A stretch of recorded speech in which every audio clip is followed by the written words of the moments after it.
주께로 가오니 나의 갈 길 다가도록 나와 동행하소서. 어두운 골짝 지나가며 험한 바다 건너서 천국 문에 이르도록 나와 동행하소서. 주께로 가까이 주께로 가오니 나의 갈 길 다가도록 나와 어두운 골짝 지나가며 어두운 골짝 지나가며 험한 바다 건너서 천국 문에 이르도록 나와 동행하소서. 주께로 가까이 주께로 가오니 나의 갈 길 다가도록 나와 주께로 가까이 주께로 가까이 주께로 가오니 나의 갈 길 다가도록 나와 동행하소서. 보라 너희는 두려워 말고 보라 너희를 인도한 나를 보라 너희는 지치지 말고 보라 너희를 구원한 나를 너희를 치던 적은 어디 있느냐 너희를 억누르던 원수는 어디 있느냐 보라 하나님 구원을 보라 하나님 능력을 너희를 위해서 싸우시는 주의 손을 보라 보라 하나님 구원을 보라 하나님 능력을 너희를 위해서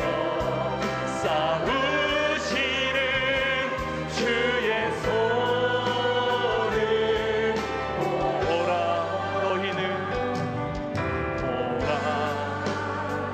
너희는 두려워 말고 보라 너희를 인도한 나를 보라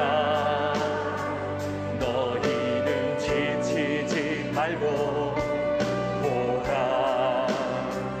너희를 구원한 나를 너희를 치던 적은 어디 있느냐 너희를 억누르던 원수는 어디 있느냐 보라 하나님 구원을 보라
이제는 우리가 마가복음의 이제 뒷부분인데 아직도 많이 남아 있습니다. 마지막 예수님의 그 십자가의 여정으로 지금 이제 가까이 다 다가왔습니다. 빠르게 시간이 진행되고 있죠. 우리는 바로 앞에 무화과 나무, 잎사귀만 무성한 무화과 나무 이 얘기가 오늘도 계속되고 있는데요. 그게 이스라엘의 상황이었습니다. 그리고 예수님이 그 무화과 나무를 저주하시자 뿌리채 말라버리신 거죠. 말라버린 거죠. 이 사건과 또 하나가 있는데 그것이 성전 회파, 성전의 모든 상을 뒤집어 엎으시고 또 이 성전을 헐어버리겠다 얘기하시는 사건이 있었습니다. 엄청난 사건이죠. 그리고 잎사귀가 무성한 이 무화과 나무가 저주받은 사건과 이 성전을 무너뜨리시는, 회파하시는 이 사건은 같이 연결이 되어 있습니다. 여러분 생각해 보십시오. 이스라엘 역사 속에 이 성전만큼 중요한 공간이 없었습니다. 건물이. 그거를 근본적으로 부정하는, 뒤집어 엎으시는 상황까지 이스라엘이 온 것이죠. 영적으로 완전히 끝까지 온 것입니다. 더 이상 소용이 없을 정도로 부패했고 타락하고 영도 폐기될 수밖에 없는 엄청난 일들이 지금 일어나고 예수님이 그것을 그 시대의 종교 기득권을 갖고 있는 사람들을 향해서 이제 선포하고 있는 것입니다. 베드로가 이제 이 뿌리채 말라버린, 저주하신 나무가 뿌리채 말라버리신 이 장면을 보고 놀란 거죠. 그래서 예수님이 라피어, 당신이 저주하신 나무가 뿌리채 말랐습니다. 아마 베드로가 충격을 받은 것으로 보여요. 충격은 받았지만 이 사건이 주는 의미는 잘 몰랐던 것 같습니다. 이 사건을 통하여 무슨 의미가 있는가? 하나님 무슨 메시지를 주시려고 하는가? 여러분, 우리도 우리의 삶을 살아가면서 우리 가정이나 우리의 삶에 때로는 시대에 또 오늘 이 코로나와 같은 사건이 일어날 수도 이 사건을 통해서 하나님이 무엇을 말씀하시려고 하시는가? 이거 듣는 게 굉장히 중요하죠. 그 의미를 발견하는 것. 자, 근데 예수님이 갑자기 베드로에게 무슨 말씀을 하시느냐 하면 하나님을 믿어라 이랬어요. 오늘 본문을 보면 사실 언뜻 보면 갑자기 연결이 잘 안 되는 부분이에요. 그래서 저도 처음 성경을 읽는데 갑자기 왜 훅 들어오시지? 그런 느낌이 들었습니다. 무화과 나무가 마른 것에 놀라 보고를 하는데 갑자기 예수님이 하나님을 믿어라. 문맥상 끊기는 듯해요. 그리고 많은 주석서를 보아도 그렇게 시원한 답을 얻지는 못했습니다. 이 무화과 나무는 이스라엘을 상징하는 거죠, 여러분. 그런데 저주를 받아 나무가 말랐다는 것은 성전의 무너짐과 이스라엘의 상황을 의미하고 있습니다. 자, 그런데 이스라엘이 누구입니까? 하나님의 택한 민족이에요. 하나님이 택하셨다는 말은 하나님의 계획과 목적을 가지고 선택하셨다는 얘기예요. 근데 지금 무화과 나무가 말라버린 사건은 이스라엘의 실패처럼 보여요. 이스라엘의 실패뿐만 아니라 이스라엘을 선택하신 하나님의 실패처럼 보이는 거예요. 그러니까 표면적으로 보면 이스라엘은 절망적인 상태예요. 바로 이때에 예수님은 제자들에게 하나님을 믿어라. 사실은 뜬금없는 얘기 같아요. 그러나 이 말의 의미의 깊은 것 안에는 겉으로는 실패해 보이는 것처럼 보이지만 이스라엘의 실패, 이스라엘을 선택하신 하나님의 실패처럼 보이지만 하나님에게는 실패가 없다. 자, 그 다음 이어서 나오는 말씀이 중요해요. 23절. 내가 진실로 너에게 이르노니 누구든지 이 산더러 들려 바다에 던져지라 하며 그 말하는 것이 이루어질 줄을 믿고 마음에 의심하지 아니하면 그대로 되리라. 유명한 구절이죠, 여러분. 산을 옮기는, 믿음으로 산을 옮기는 얘기. 근데 이 23절만 딱 떼어 다루면 안 돼요. 문맥 속에서 이해해야 합니다. 이 비유 역시 예수님은 일종의 예언적 의미로 말씀하셨습니다. 산을 들어 바다로 던지시라는 이 비유는 주로 불가능을 이야기할 때 사용되는 비유입니다. 안 된다. 그럼 불가능하다. 이 산을 바다로 던지운다. 절대 불가능한 일이죠. 근데 그것이 바다에 던지우려 하면 던져지울 것이요. 이 구절을 소위 말하면 적극적 사고방식을 강조하는 사람들이 애용하는 구절입니다. 믿기만 하라. 다 이루어진다. 믿어라, 믿어라, 믿어라, 믿어라. 믿으면 된다. 근데 그건 믿음이 아니고 신념일 수 있습니다. 그리고 적극적인 사고방식을 강조하는 데 이 구절을 사용해요. 물론 믿음은 중요합니다. 근데 이 구절의 강조점은 하나님의 전능하심을 의심하지 말라는 데 있습니다. 다시 말하면 믿음의 대상에게 포커스가 있어요. 믿음의 대상에 대한 전적인 신뢰를 강조하는 말씀입니다. 사실 지금 상황을 보면 아무것도 기대할 것이 없어요. 기대할 것이 아무것도 없어요. 그야말로 열매 없는 무화과 나무 그 자체요 저주받은 상태. 회복의 소망이 없어요. 이미 뿌리채 말랐다는 거예요. 소망이 없는 거예요. 다 끝이 난 거예요. 우리는 하나님의 역사가 이루어져가는 과정을 보면 왠지 의심스러울 때가 있습니다. 과연 될까? 사실 우리 역사는 또 우리의 삶은 우리의 생각하는 방식대로 돌아가지 않습니다. 그때 우리는 의심하죠. 지금 예수님의 제자들도 마찬가지입니다. 예수님을 열심히 따라다녔지만 그들은 언제나 문제가 뭐냐면 믿음이 부족했어요. 그래서 주님으로부터 자주 어떤 책망을 받았습니까? 너희들이 믿음이 적다, 믿음이 없다. 자, 이제는 주님이 곧 십자가를 지셔야 하고 지상의 사역을 마무리하셔야 합니다. 제자들과 더 이상 육신적으로 함께 할 수 없습니다. 자, 이때 예수님이 제자들에게 하나님을 믿어라, 믿음을 강조하고 있습니다. 지금의 상황이 아니라 하나님을 믿어라.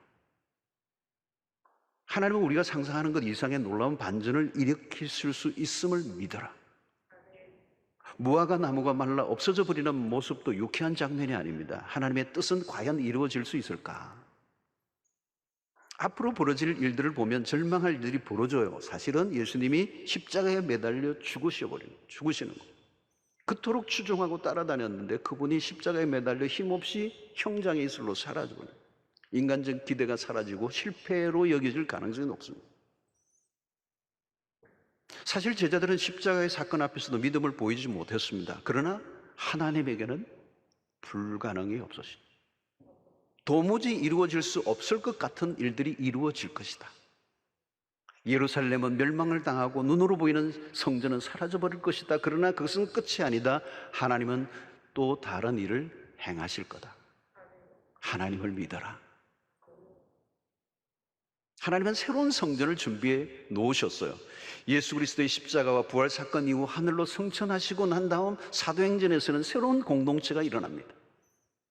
120명의 문도가 모여 전심으로 기도합니다. 그들이 모인 곳이 성전이에요. 하나님은 새로운 이스라엘을 일으키십니다. 이스라엘이 실패하고 성전이 무너지면 끝인 줄 알았는데 아니에요.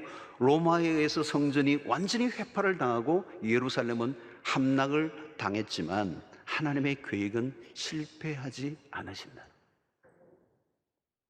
예루살렘이 아니라 온 세계 열방에 하나님이 성전을 일으키시고 기도하는 집을 일으키시는 신약의 교회는 영적 이스라엘. 망한 것이 아니라 하나님의 계획은 더 강력하게 드러나고 있습니다. 여러분, 우리는 역사를 잘 보아야 합니다. 역사는 인간이 엮어가는 것처럼 보이지만 아닙니다. 철저히 하나님이 엮어가신다. 여러분, 역사 속에 별별 일들이 다 일어날지라도 하나님의 당신의 계획과 목적은 조금도 오차 없이 이루어 가신다는 것을 우리는 믿어야 합니다. 여러분, 인류 역사를 보십시오. 교회보다 더 오랫동안 지속된 기관 혹은 조직은 역사에 없습니다. 2000년의 기독교 역사 속에 교회를 넘어뜨리기 위해서, 무너뜨리기 위해서, 없애기 위해서 수 없는 시도가 있었습니다. 그러나 2000년의 역사 속의 교회는 여전히 세워져 있습니다. 세워져 가고 있습니다. 여러분, 대단하게 일어났던 것들도 한때는 영화를 누리고 영광스러워 보이지만 어느 순간에 다 사라져요. 국가도 사라지기도 하고요, 거대한 제국들도 다 무너집니다. 그런데 신약의 교회는 지금도 끊임없이 일어나고 있습니다. 지금 혼란 가운데 있는 아프가니스탄 안에서도 신실한 그리스도인의 공동체가 있어요, 여러분. 북한의 지하교회 안에서도 살아있는 주님의 성전된 공동체가 있어요. 우리는 참, 여러분, 참 오심할 수도 있는데요, 북한의 교회들이요, 엄청난 이 보고가 있어요, 여러분. 우리보다 더 순수하고 거룩한 교회들이 북한 땅 안에 있어요.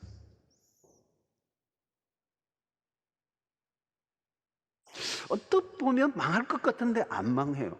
없어질 것 같은데 안 없어져요. 여러분, 유럽에 가면 교회당이 텅텅 비어있는 교회들이 많습니다.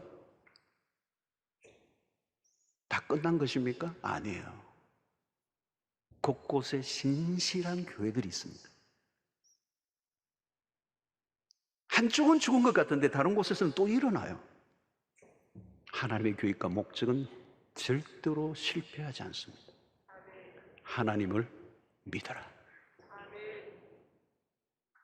믿음이 어떤 것입니까? 하나님을 의심하지 않고 그분을 온전히 신뢰합니다. 어떤 것을요? 산들어 들려 바다에 던지려고 하면 던져질 수 있게 하시는 그 하나님. 기적을 믿는 게 아니라 하나님을 믿으라는 거죠. 믿음의 초점은 우리의 편에서의 강한 결단과 의지가 아닙니다. 대상에 대한 절대 신뢰. 이스라엘은 열매 없는 무화과 나무였지만 하나님은 새로운 접붙임을 하십니다. 이스라엘의 실패는 믿음의 문제였어요. 그들은 하나님을 온전히 신뢰하지 않았습니다. 여러분, 열매를 맺으려면 믿음이 있어야 돼요. 믿음이란 뭘까요? 하나님을 신뢰하는 것, 트러스트하는 것. 하나님이 하시는 일을 제한하지 않아야 됩니다. 당시 이스라엘 백성들은 하나님을 믿지 않았어요. 어떻게 해요? 그들은 믿는 척한 거죠. 여러분, 믿는 것과 믿는 척은요, 하늘과 땅 차이입니다. 믿는 척하는 것으로는 열매를 맺을 수가 없습니다. 가지가 나무에 붙어 있는 척하면 열매를 맺을 수 있나요? 여러분, 요한복음 15장 포도나무와 가지와의 비유에서 그것을 잘 알 수가 있습니다. 15장 7절을 보면 너희가 내 안에 거하고 내 말이 너희 안에 거하면, 이 거한다는 단어가 굉장히 중요한 거예요.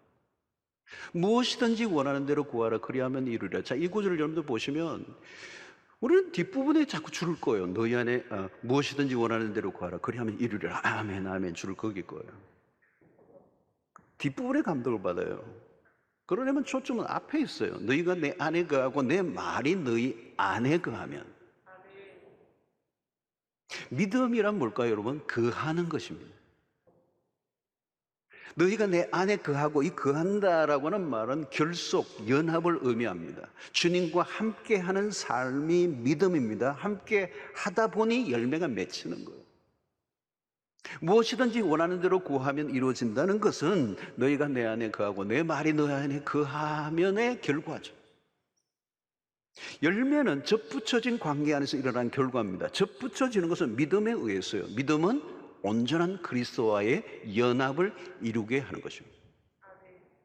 그러므로 접붙여져 있는 것은 일시적인 작업이 아닙니다. 가지는 나무에 계속 붙어 있어야죠. 붙었다 떨어졌다 붙었다 떨어졌다 하면 그건 열매를 맺을 수가 없습니다. 24 hours, 24시간이에요. 믿음은 하나님께 붙어 있는 것입니다. 중요한 것은 믿음이죠. 주님은 믿음을 구체적으로 가르쳐 주십니다. 하나님을 믿어라. 하나님은 무엇이든지 하실 수 있다. 마른 막대기 하나를 통해서도 애굽의 바로를 무릎 꿇게 하시고 이스라엘을 출애굽하게 하시는 전능하신 하나님. 우리는 지금 어려운 때를 살고 있습니다. 상황의 변화를 구하지 말고요, 믿음을 구해야 돼요. 상황은 언제나 변화무쌍해요. 코로나19라는 말이 뭘까요, 여러분? 19, 2019년에 일어난 거예요. 20년, 21년, 22년 앞으로도 무슨 일이 일어날지 모르는 거예요. 상황의 변화에 흔들리지 말라. 여러분 마음에 의심하지 아니하면 이 말이 중요한 거예요. 그것은 하나님을 믿으라는 이 말과 대조적인 거예요. 주님은 무화과 나무만 마르게 하실 수 있는 분이 아닙니다. 거대한 성전을 바다에 빠뜨려 버리게도 하실 수 있는 분이요, 그 이상도 하실 수 있는 하나님. 그 하나님을 신뢰하라. 지금 일어난 상황을 믿는 것이 아니라 하나님을 믿어라. 믿음으로 살아가라. 이렇게 말씀하세요. 자, 그런데 우리 주님은 믿음의 주제를 기도로 옮기고 있어요. 24절에 보니까 그러므로 내가 너에게 말하노니 무엇이든지 기도하고 구하는 것은 받은 줄로 믿어라. 그리하면 너희에게 그대로 되리라.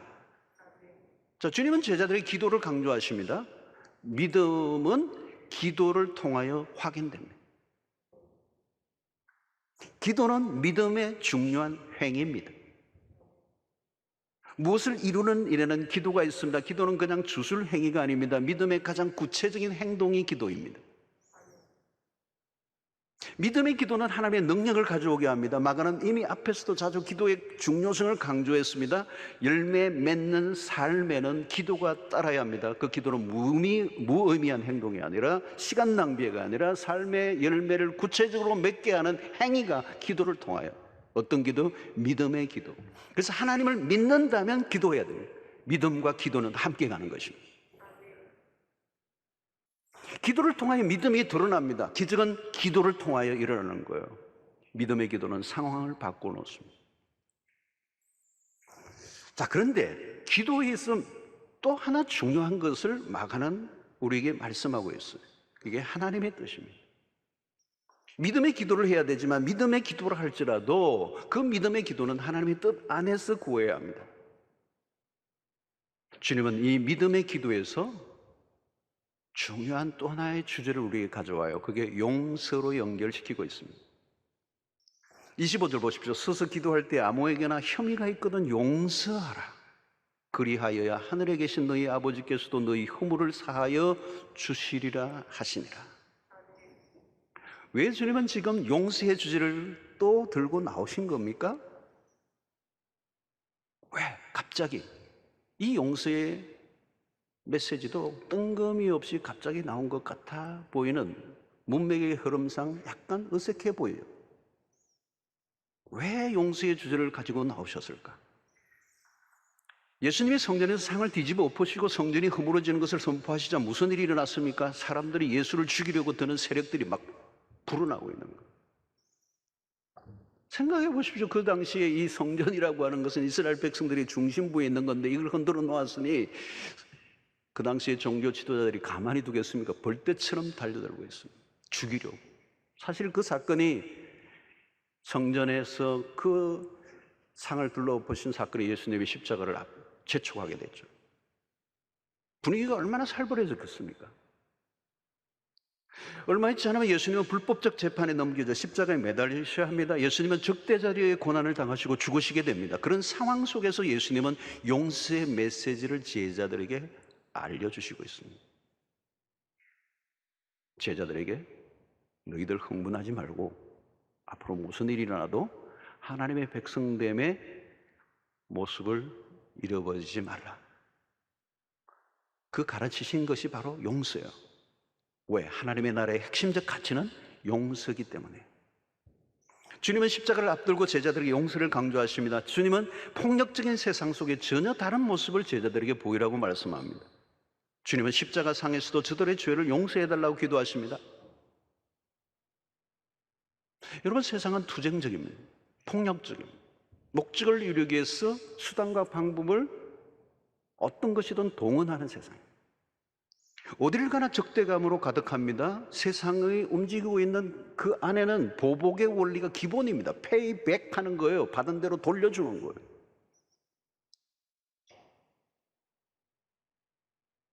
원수를 갚고 또 되갚습니다. 악순환을.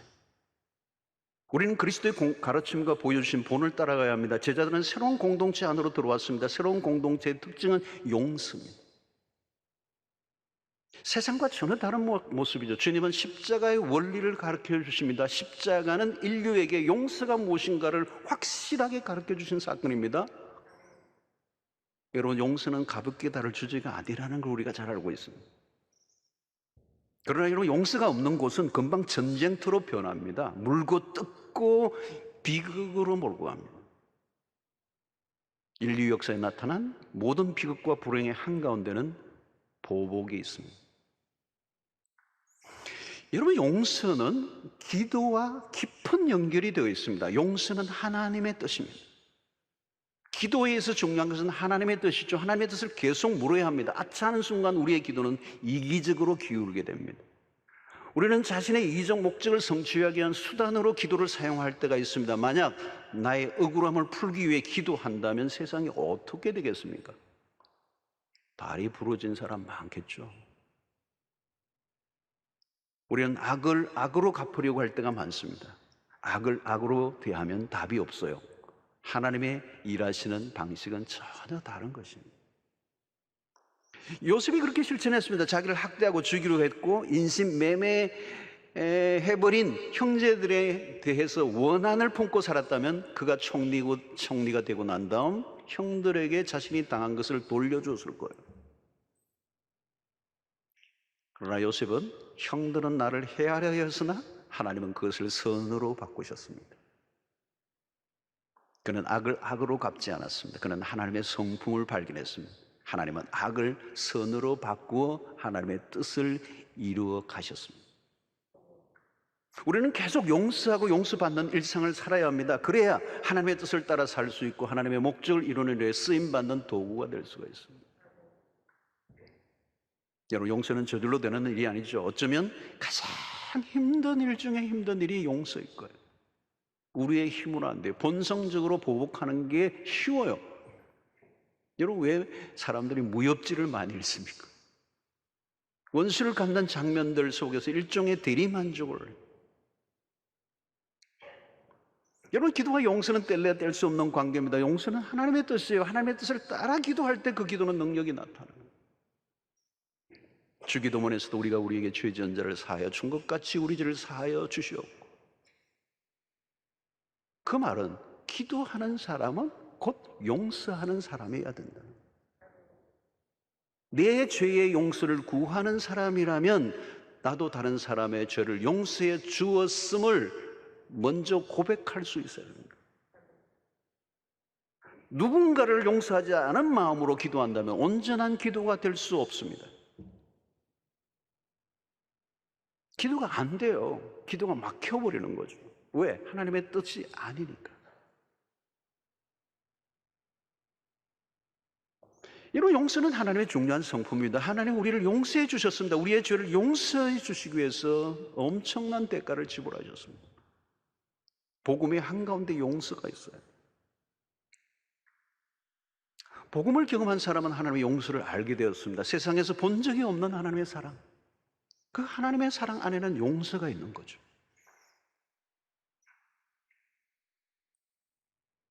우리는 지금도 한없이 하나님의 용서를 받으며 살고 있습니다. 세상은 용서를 알지 못해요. 그러나 우리는 용서가 무엇인지를 압니다. 지금도 하나님의 용서하심 때문에 내가 존재하는, 용서가 아니었다면 우리는 하나님께로 나아갈 수도 없어요. 용서는 예수의 가르침의 핵심입니다. 산상수훈에서도 분명합니다. 마태복음 5장 23절로 24절에 보니까 그러므로 예물을 제단에 드리려다가 거기서 내 형제에게 원망 들을 만한 일이 있는 것이 생각나거든 예물을 제단 앞에 두고 먼저 가서 형제와 화목하고 그 후에 와서 예물을 드리라. 제사보다 화해가 먼저다. 하나님 앞에 나가기 전에 인간관계에 묶인 것을 먼저 풀라. 먼저 가서 형제와 화목하고. 하나님과의 관계와 인간관계는 연결되어 있다. 분리되어 있지 않다. 우리가 예배를 나올 때마다 확인하고 또 확인해야 돼. 사람들과의 관계에서 화목을 우선으로 하지 않으면 그냥 종교적 활동을 하고 있을 뿐이지 하나님과 전혀 상관없는 제사를 드리고 있다. 자신의 죄를 사해달라고 제단의 제물을 가지고 가면서 다른 사람을 용서하지 않는 것은 이율배반적이다. 그렇게 말씀하시는 거예요. 베드로가 예수님에게 용서에 대한 질문을 던졌죠. 마태복음 18장 21절 22절. 그때 베드로가 나와 이르되 주여 형제가 내게 죄를 범하면 몇 번이나 용서하여 주리까? 7번까지 하오리까?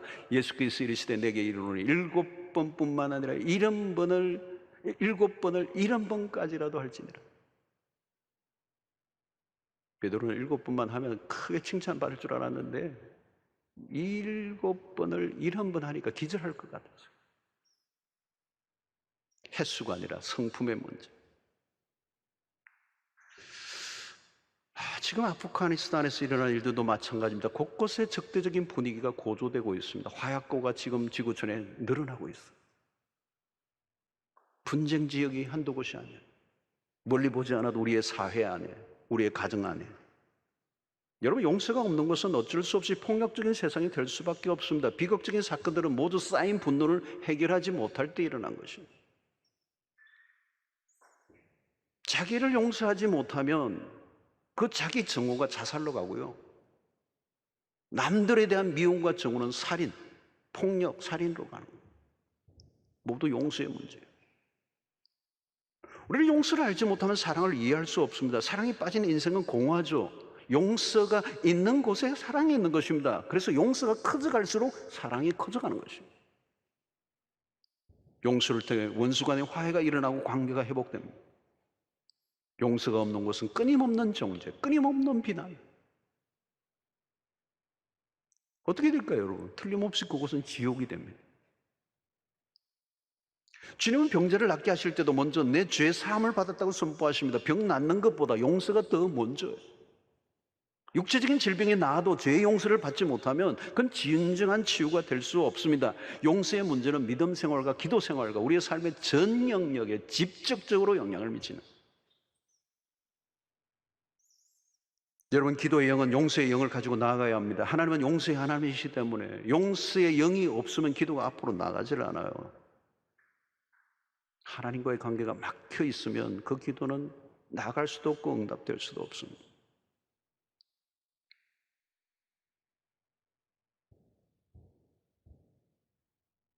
오늘날 우리는 매우 적대적인 세상에 삽니다. 분노가 끓고 있어요.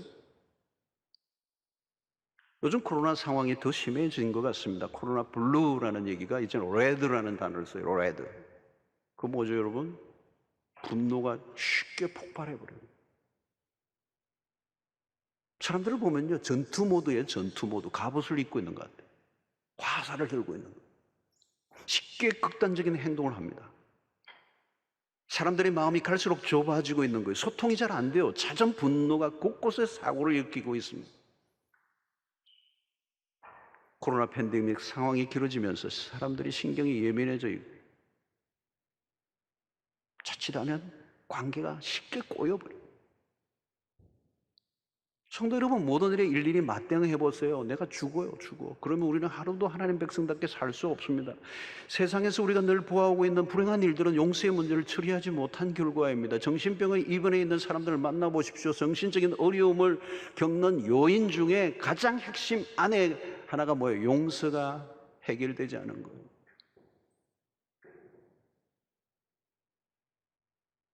옛날에 빌리그람 목사님이 그런 얘기를 했어요. 용서의 문제만 해결한다면 미국에 있는 병원의 환자들 반은 일어날 거다.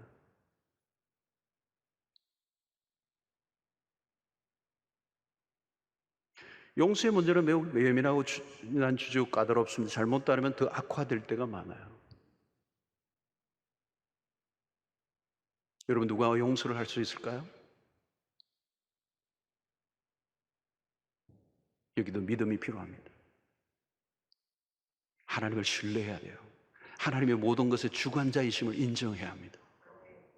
하나님께 모든 걸 맡기는 것이 신뢰죠, 신뢰. 내가 무엇을 하려고 하면 안 된다는 거예요. 하나님의 손에 맡겨야 된다는 거예요. 그런데 신뢰해야 맡길 수 있는 거죠. 계속적으로는 하나님의 성품을 묵상하고 묵상해야 합니다.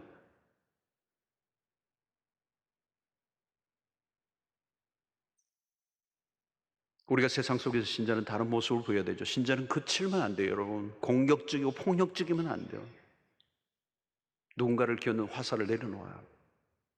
부드러워야 돼요. 누가 때리면요, 때리거나 모함을 당하면요, 당하는 쪽에 있어야 돼요. 우리는 다른 삶의 모습을 보여야 합니다. 언제나 우리의 삶의 기준은 십자가이기 때문에 그렇습니다. 십자가가 무엇입니까? 누가 밀면 밀리는 게 십자가예요. 오른뺨을 치면 왼뺨을 돌려대라는 것이죠.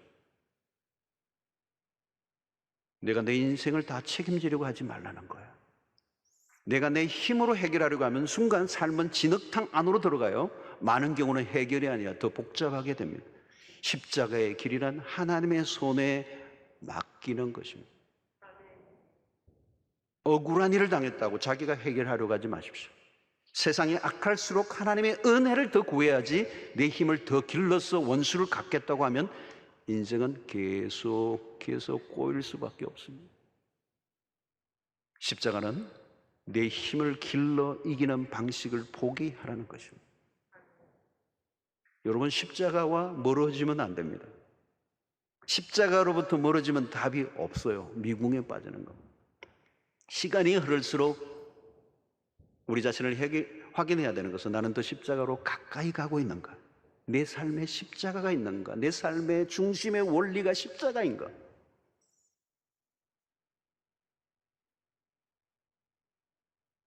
예수님은 우리에게 전혀 다른 삶의 방식으로 살아가라고 가르치십니다.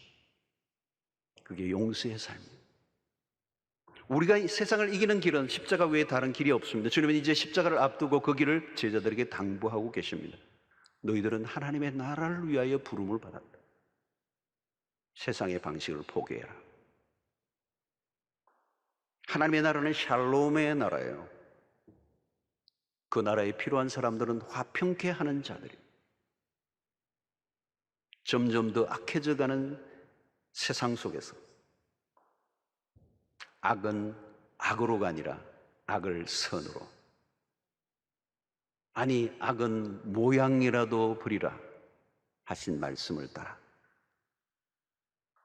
십자가의 길을 걸을 때 겉으로는 실패하는 것 같지만 반드시 하나님이 그 길을 걷는 자에게 승리를 주실 줄로 믿습니다.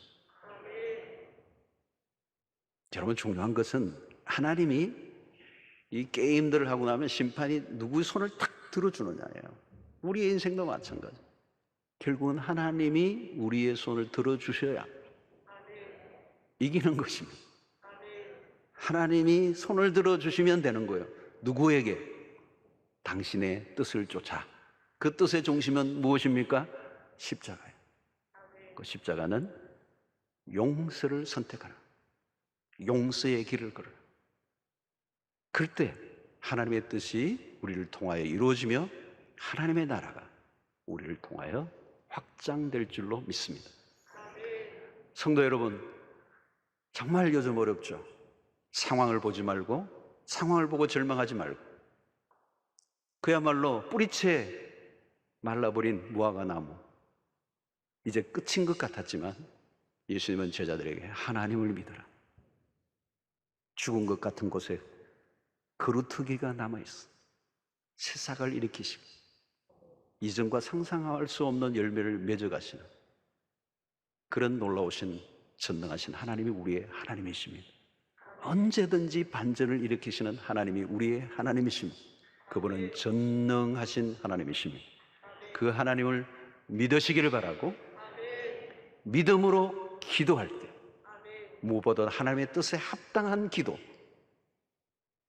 내가 하나님 앞에 용서를 받았던 것처럼 나도 누군가를 끊임없이 용서하는, 그래서 기독교적 원리는 가해자가 용서를 빌 때 피해자가 용서를 해주는 개념이 아니에요. 기독교는 피해자가 가해자에게 용서해주는 이 용서의 놀라운 신비를 십자가의 정신으로 실천해 갈 때 믿음으로 기도하는 그 기도는 하나님의 나라를 이루어가는 도구가 될 줄로 믿습니다.